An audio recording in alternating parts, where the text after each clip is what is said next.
அச்சான், நேத்து ஒரு பொண்ணுகிட்ட பேசிக்கிட்டு இருந்தியே, பேர் என்னன்னு கேட்க சொன்னேன், கேட்டியா? கேட்ட மச்சான். அனுப்புமான்னு சொன்னுச்சு. நானும் அனுப்புமான்னு சொன்னேன். உடனே நம்பரே பிளாக் பண்ணிடுச்சு மச்சான். இதனால 19 கிட்ஸ்க்கு இன்னும் கல்யாணமே ஆகாம சுத்திக்கிட்டு இருக்கானுங்க.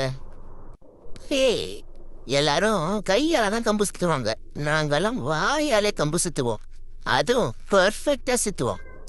ஓடா புண்ணாக்கு திங்கிறது கொடுத்தா கம்பு சுத்துறாங்க கம்பு.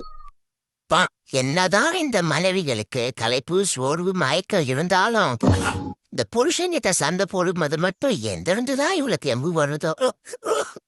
டே டே இறங்குடா, ஏன்டா என்னை படுத்தி எடுக்கிற?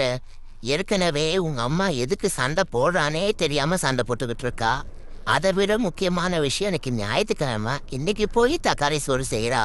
ஏன்டா நீ வேற படுத்துற? ஏய், வரீங்களா இல்லையா? வரமாட்டோம், மீனு மாமா கூட தான் இருப்போம். உங்களை எப்படி அவன் சாப்பிடலான்னு யோசிச்சுட்டு இருக்கான். அவன் உங்களுக்கு மாமாவா? நம்ம கூட இருக்கிறதெல்லாம் ஒன்று விஷமா இருக்கு, இன்னொன்று விஷமா இருக்கு, ரெண்டுமே இல்லைன்னா லூஸா இருக்கு. இதுங்க கூட எல்லாம் என் வாழ்க்கையை நடத்தணும்னு இருக்கு. ஏங்க, நான் வீட்டுக்கு போயிட்டா உங்களை யாருங்க நல்லா பார்த்துக்குவா?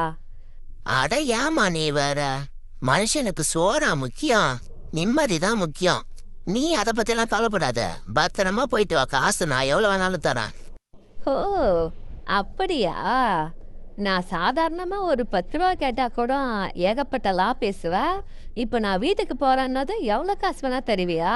நான் போகவே மாட்டேன் போ.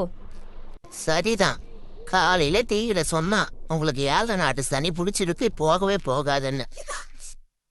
இதுக்கப்புறம் எங்க என் வாழ்க்கையில நல்ல காலம் வரப்போகுது. அவ்வளவுதான், முடிஞ்சிருச்சு எல்லாமே.